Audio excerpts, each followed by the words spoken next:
Friends, Piyush sir English classes welcomes you. मैं पीयूष श्रीवास्तव आपका Piyush sir English classes में स्वागत करता हूं। और जैसा कि मैंने आपसे वादा किया था कि मैं आपके सामने words straight from their origin part 2 लेके आऊंगा, तो मैं आपके सामने हाजिर हूं। और दोस्तों, वीडियो पूरा देखिएगा, क्योंकि ये शब्द ऐसे शब्द हैं जो मैंने पहले वीडियो में बताया था कि ये स्ट्रेट अपने ओरिजिन से लिए जाते हैं और ये बहुत ही कॉमनली यूज नहीं होते हैं। ये आप प्रतिष्ठित समाचार पत्रों में, अंग्रेजी समाचार पत्रों में देखेंगे, और इनका जो इस्तेमाल होता है वो बहुत ही रेयर होता है। तो ये सब वर्ड जब आपके सामने आते हैं तो आप एक ऐसी दुविधा में फंस जाते हैं जिसको निकलने के लिए मैंने ये वीडियो तैयार किया है। तो उम्मीद है कि आपको ये वीडियो पसंद आएगा और वीडियो पूरा देखिएगा और इन शब्दों की गहराई को समझिएगा। तो ज़्यादा टाइम ना वेस्ट करते हुए पहला शब्द आपके सामने हाजिर है।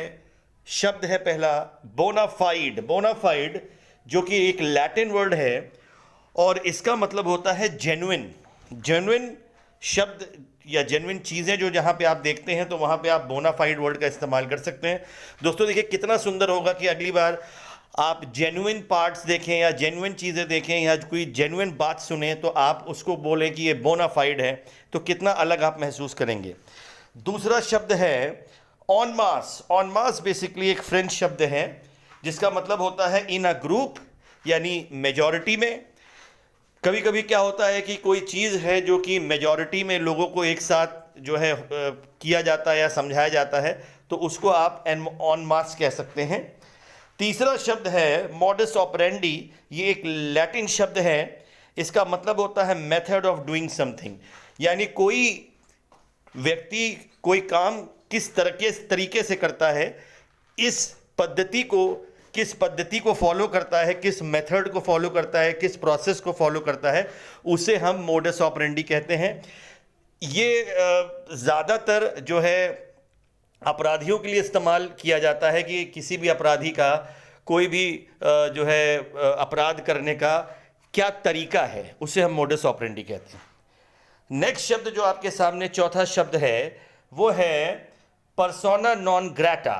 ये एक लैटिन शब्द है और इसका मतलब होता है ऐसा व्यक्ति जो अनएक्सेप्टेबल हो, जिसे आप पसंद ना करते हो या जिनके सामने आप आने से थोड़ा सा अवॉइड करते हो या कतराते हो, उन्हें हम कहते हैं पर्सोना नॉन ग्राटा। ये एक लैटिन शब्द है। उम्मीद है कि आपको ये समझ में आया होगा। पांचवा शब्द आपके सामने है प्रो बोनो। ये एक लैटिन शब्द है। इसका मतलब है वर्क अंडरटेकन विदाउट चार्ज। इसका मतलब यह है कोई काम बिना किसी पैसा को लिए हुए किया गया। आमतौर पे ये लॉ के टर्म्स में ज़्यादा यूज़ किया जाता है, जहाँ पे कोई एडवोकेट या लॉयर है वो किसी क्लाइंट से बिना पैसा लिए अगर कोई काम करते हैं तो आप ऐसा कह सकते हैं कि ये शब्द जो है वहाँ पे यूज़ कर सकते हैं उसका, और आप कह सकते हैं कि ये प्रो बोनो है। ये लैटिन शब्द है। छठा शब्द आपके सामने जो आता है वो है स्टेटस क्वो। स्टेटस क्वो बेसिकली लैटिन शब्द है और कोई ऐसी कंडीशन या सिचुएशन जो एग्जिस्ट करती हो पहले भी और अभी भी, एग्जिस्टिंग सिचुएशन कुछ ना बदला हो किसी भी समय में, समय एक जैसा चल रहा हो, उसे आप स्टेटस क्वो कह सकते हैं, एग्जिस्टिंग कंडीशन कह सकते हैं जो आपकी प्रेजेंट सिचुएशन चल रही है।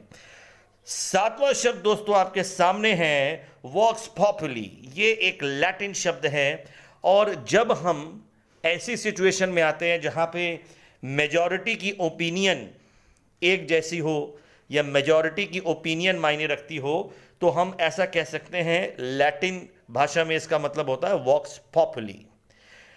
आठवां शब्द आपके सामने आ रहा है और वो आठवां शब्द है ओमोंड। ओमोंड एक फ्रेंच शब्द है जिसका मतलब होता है फैशनेबल सोसाइटी। फैशनेबल सोसाइटी ऐसी सोसाइटी जो फैशन से रिलेट हो, जो लेटेस्ट ट्रेंड के साथ चलती हो, तो ऐसे को आप ओमोंड कह सकते हैं। ये जो HOUT है इसमें AU का प्रोनाउंस होता है और MONDE को हम मॉन प्रोनाउंस करते हैं। तो उम्मीद है कि आपको ये समझ में आएगा। तो नेक्स्ट टाइम जब कोई चीज़ फैशनेबल आप देखिए तो आप ओमोंड अगर बोलते हैं या लिखते हैं तो इंप्रेशन बहुत अच्छा आएगा। नाइन्थ शब्द आपके सामने है फोर्स मेजर जो है एक फ्रेंच शब्द है और जनरली स्ट्रेंथ के लिए यूज किया जाता है, ताकत के लिए, पावर के लिए यूज किया जाता है और इंक्रीज स्टेमिना स्ट्रेंथ के लिए यूज किया जाता है। तो आप नेक्स्ट टाइम इस शब्द का इस्तेमाल जरूर करिए, इसको लिखिए जरूर ताकि इंप्रेशन पड़ सके। नेक्स्ट है 10वां शब्द आपके सामने, जो कि नेक्स्ट स्लाइड में आपको दिखाई पड़ेगा, वो है डेजा वू। डेजा वू एक फ्रेंच शब्द है। डेजा वू का मतलब होता है already experience the present situation, यानी ऐसी कोई सिचुएशन जिसको आप पहले ही एक्सपीरियंस कर चुके हैं उसे हम डेजा वू कहेंगे। तो नेक्स्ट टाइम अगर किसी सिचुएशन को आप पहले ही फेस कर चुके हैं तो आप लिख सकते हैं या कह सकते हैं कि ये तो डेजा वू है। 11वां शब्द जो आपके सामने अब आ रहा है वो है कूडीमे। कूडीमे बेसिकली फ्रेंच शब्द है, इसको प्रोनाउंस कूडीमे करते हैं।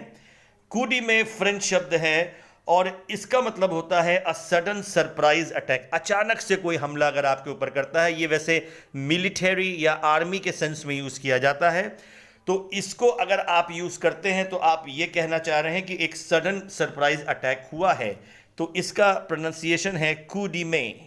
उम्मीद है कि आपको ये क्लियर हुआ होगा। 12वां शब्द आपके सामने जो पेशे खिदमत है वो है शेफ डूब्रा। शेफ डूब्रा बेसिकली एक फ्रेंच शब्द है और इसका मतलब होता है मास्टरपीस। अगर नेक्स्ट टाइम आप किसी ऐसी कलाकृति को देखें या आर्ट को देखें या किसी के द्वारा बनाए गए किसी वस्तु को देखें जो कलात्मक है, जो बहुत सुंदर है और वो मास्टरपीस है, तो आप बिल्कुल कह सकते हैं उसके सामने शेफ डूब्रा, यानी शेफ डूब्रा का मतलब हुआ फ्रेंच में मास्टरपीस। ओके, उम्मीद है कि आपको क्लियर हुआ होगा। ये फ्रेंच शब्द है। 13वां शब्द आपके सामने जो है वो है बॉन मॉट। बॉन मॉट एक फ्रेंच शब्द है जिसका मतलब होता है विटी रिमार्क्स। विटी रिमार्क्स का मतलब क्या होता है? ऐसा रिमार्क्स, ऐसे कमेंट, ऐसे व्यंग जो ह्यूमरस हो, थोड़े मजाकिया हों।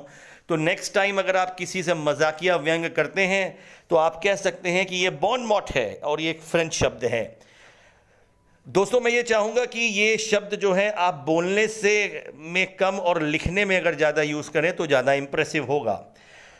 14वां शब्द आपके सामने जो मैं हाजिर कर रहा हूँ वो है ऑफे। ऑफे बेसिकली एक फ्रेंच शब्द है। इसका मतलब होता है किसी के पास उम्दा नॉलेज होना, उम्दा इल्म होना, और जिसके पास इस तरह का नॉलेज है जो कि बहुत ही अच्छा है। हैविंग गुड नॉलेज, इसका मतलब है कि उसके बारे में उस व्यक्ति के पास बहुत ही अच्छी नॉलेज है, तो आप उसको ऊफे कह सकते हैं। ये ऊफे एक फ्रेंच वर्ड है। तो नेक्स्ट टाइम अगर आपको कोई ऐसा व्यक्ति मिले जो कि जिसके पास अच्छी नॉलेज हो किसी टॉपिक को लेके या किसी और जो है टॉपिक को लेके या क्लाइमेट को लेके या किसी भी चीज़ को भी लेके, तो आप उसे जो है ऊफे कह सकते हैं। और आखिरी शब्द आपके सामने है वो है एड नोसियम। ये एक लैटिन शब्द है और इसका मतलब क्या होता है जरा समझ लें पहले। Something repeated so often that it became annoying. तो कई बार कोई चीज़ हमारे सामने ऐसी होती है जो इतनी बार रिपीट हो जाती है कि रिपीट होते होते होते वो हमें उबा देती है, हमसे ऊब जाते हैं। तो ऐसी सिचुएशन अगर आपके सामने नेक्स्ट टाइम आती है तो लैटिन शब्द में आप लिख सकते हैं एड नोसियम। तो दोस्तों, मैंने इस शब्द को, ये जो शब्द हैं, इसकी वैल्यू को अगर हम समझें तो ये कुछ ऐसे शब्द हैं जो हमें दूसरों से भिन्न बनाते हैं। और अगर हम इन शब्दों को प्रैक्टिस करें और इनको अपने लेखन की भाषा में लेके आएँ तो हम ये देखेंगे कि हम इनको बहुत अच्छे से इससे हम भरी बारी परिचित हो सकते हैं और ये हमें हमारे लेवल को उठाने में बहुत मदद करेगी। तो उम्मीद है कि आपको आज का ये वीडियो पसंद आया होगा। Thank you very much. Piyush sir English classes के साथ ऐसे ही आप वीडियो देखते रहिए। Encourage learning. Till then, good bye and thank you so much.